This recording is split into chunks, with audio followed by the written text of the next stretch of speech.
গল্প পাঠের আসরে আপনাদের সবাইকে স্বাগত। আমি সায়ন্তনী।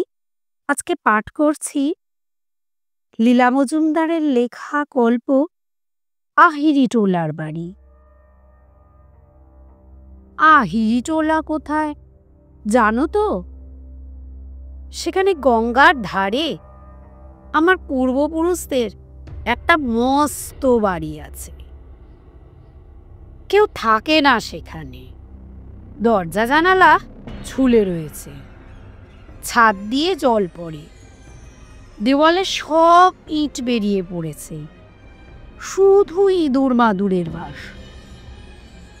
আর সব জায়গায় একটা সোঁদা সোঁদা গন্ধ। বাড়িটা আমার বাবার ঠাকুরদা কোম্পানির আমলে তৈরি করেছি। কলকাতা শহরই তখন সবে তৈরি হচ্ছে। দিব্যি চক মেলানো দোমহলা বাড়ি, দেওয়ালে সব জং ধরে যাওয়া চিত্র করা, বিরাট পাথরের সিঁড়ি।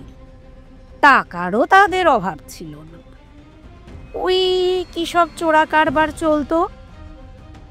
তখনকার দিনে অত আইন আদালতের হাঙ্গামা ছিল না। মোট কথা, বাবার ঠাকুরদা ভয়ঙ্কর ধনী লোক ছিলেন। প্রকাণ্ড জুড়ি গাড়ি ছিল, তাতে চারটে কালো কুচকুচে ঘোড়া জোড়া হতো। বাড়ির পিছন দিকে বিশাল আস্তাবল ছিল।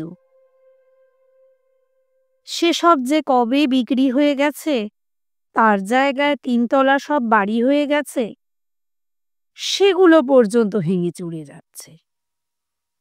সেবার প্রি টেস্টে অঙ্কে 15 পেলাম। তাই নিয়ে বাড়িময় সে যে কিরকম হইচই লেগে গেল, সে না দেখলে বিশ্বাস করা যায় না। বাবা পর্যন্ত এমন কাণ্ড করলেন যে সেই সবদি বাড়ি ছাড়তে বাধ্য হলাম। কাউকে কিচ্ছু না বলে সন্ধেবেলায় কয়েকটা জামা কাপড় পুটলি কাঁধে নিয়ে ঘড়ি কিনবার জমানো টাকাগুলো পকেটে পুরে একেবারে আহিরিটোলার বাড়িতে গিয়ে উঠলাম। সেখানে আলো টালো নেই। ওই রাস্তার আলো যা একটু ভাঙা দরজা জানলা দিয়ে ঢুকছে, অদ্ভুত সব ছায়া পড়ছে। সামনের দরজায় তালা মারা, কিন্তু জানলার শিক নোনা ধরে ভেঙে গেছে। ঢুকতে কোনো অসুবিধা হলো না। একটু যে ভয় করছিল না তাও নয়। আর কত রকম শেডের যে অন্ধকার হয়, তাই দেখে অবাক হয়ে যাচ্ছিলাম। খিদেও পেয়েছে প্রচুর, আবার রাগও হয়েছে। নিচের তলাটা কেমন যেন ঘুপসি বানা। পুটলি বগলে ধুলো মাখা সিঁড়ি দিয়ে দুম করে উপর তলায় উঠে যাচ্ছি। এমন সময় সিঁড়ির উপর থেকে কে যেন বলল, আহ, তোদের জ্বালায় কি সন্ধেবেলাতেও হাত মুখ ধুয়ে আলবোলাটা নিয়ে একটু চুপ করে বসে থাকা যাবে না?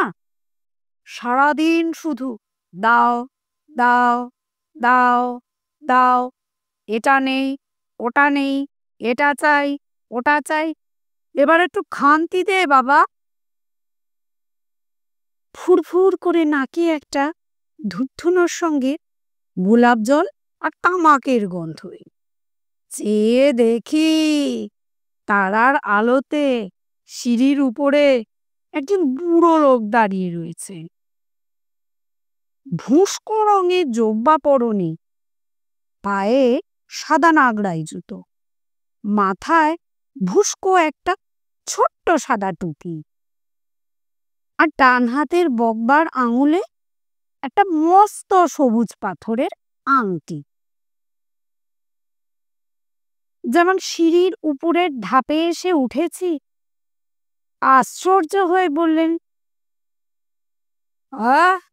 তোকে তো আগে দেখিনি। তুই এখানে কেন এসেছিস? কি চাস বল দেখি বাবা। খিদে পেটটা খালি খালি লাগছে। বললাম, কেন আসবো না? এটা আমার ঠাকুরদার বাড়ি। ভীষণ চমকিয়ে গিয়ে লোকটা আমার কাছে এসে আমার কাঁধে একটা হাত রেখে জিজ্ঞাসা করলেন, তোমার নাম কি? তোমার ঠাকুরদার নাম কি? নাম শুনে খানিকক্ষণ চুপটি করে রইলি। কোথাও কোনো জনমানুষ নেই, চারিদিকে অন্ধকার। রেলিং এর কাছে গিয়ে বুড়ো হাঁক দিলেন, পরদেশি আমিন। বলি, কাজের সময় কোথায়? আলো দিবি না? নিচের তলায় অন্ধকার থেকে অস্পষ্ট একটা সারা ডাক এলো। তারপর লম্বা একটা কাচের ঢাকনি পরানো সেজ হাতে কুচকুচে আলো, ডিগডিগে লম্বা, গোলাপি গেঞ্জি, মিহি ধুতি আর গলায় সোনার মাদুলি পরা একটা লোক সিঁড়ি দিয়ে উঠে এলো। ছিলি কোথায় হতভাগা? বাড়িতে একটা লোক এলে দেখতে পাস না? এগে বারোয়ারি তলায় হাফ আখড়াইটা একবার দেখে এলাম। আমার দিকে ফিরে বলল, যাবে না খোকা বাবু হাফ আখড়াইতে? কেমন সব রং বেনিয়েছে, গান বাজনা বাজছে।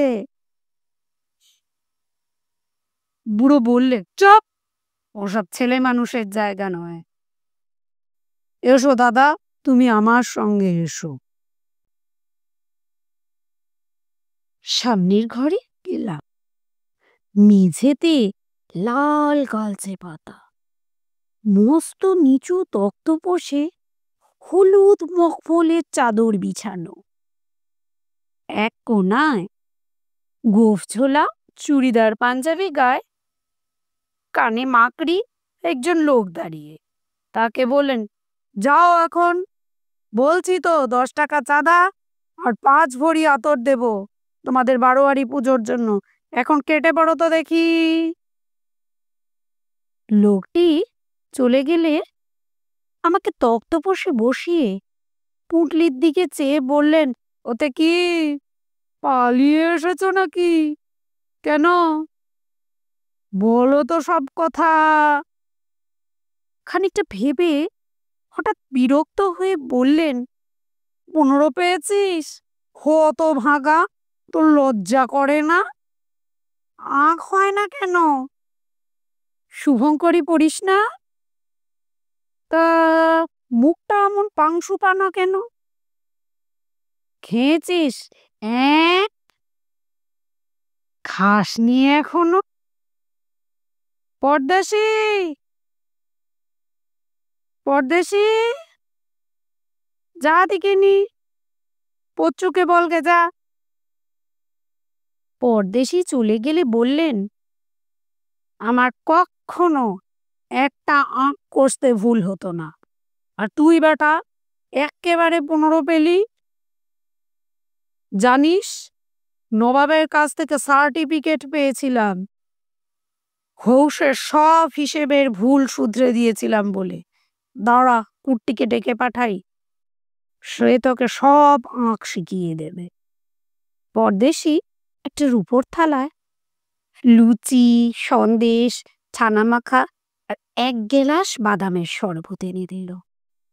তারপর বারান্দার কোণে শ্বেত পাথর দিয়ে বাঁধানো স্নানের ঘরে আরাম করে হাত পা ধুয়ে পাশের ঘরে কাঁড়িগুড়ি করা খাটে সাদা বিছানায় শুয়ে সারা রাত ঘুমোলাম। সকালে পরদেশি এসে ডেকে দিল, কুট্টিবাবু আঁক শেখাতে আছেন। কুট্টিবাবু এসে চিত্র করা পাটিতে বসে সারাটা সকাল আমাকে অঙ্ক কষালে। পরদেশি কোনো কথা না বলে দুজনকে 2 গ্লাস দুধ দিয়ে গেল। বই নেই, পুটলিতে খাতা পেন্সিল তো ছিল।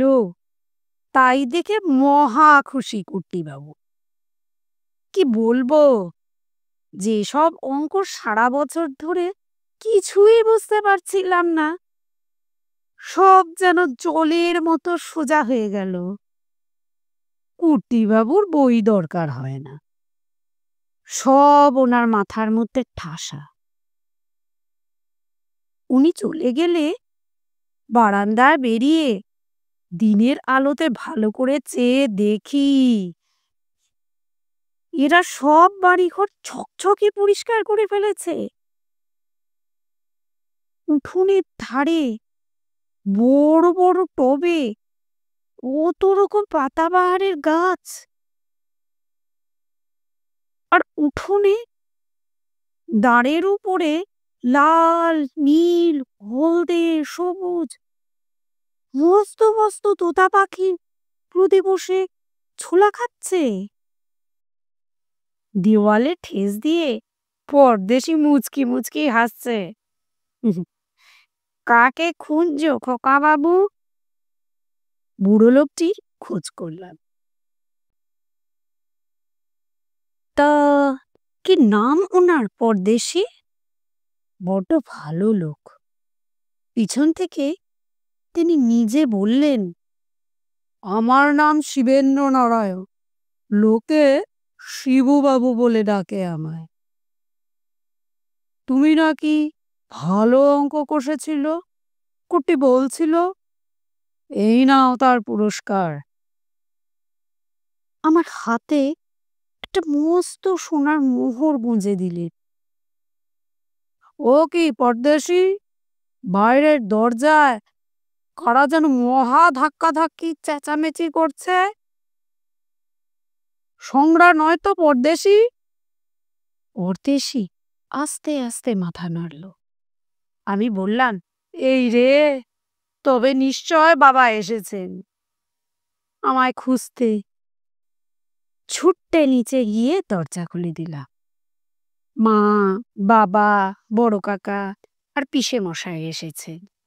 ইস, কি সাংঘাতিক ছেলে বাপু তুমি! এই খালি বাড়িতে অন্ধকারে গালি ঝিলের মধ্যে খাওয়া নেই, দাওয়া নেই, দিব্যি রাত কাটিয়ে দিলে। বলিহারি বাবা তোমায়। অবাক হয়ে তাকিয়ে দেখি এক মুহূর্তের মধ্যে পরিষ্কার টকটকে উঠোন, তোতা পাখির শাড়ি, পাতাবাহারের গাছ সব উড়ে গেছে। পাগলের মতো দৌড়ে উপরে উঠলাম। খালি ঘর খাঁ খাঁ করছে। ভাঙা স্নানের ঘরে শ্বেত পাথরে সব টালি খুলে পড়ে আছে। পরদেশি, ও পরদেশি, শিবুবাবু, কই গো তোমরা? বাবা আমায় খপ করে ধরে ফেললেন।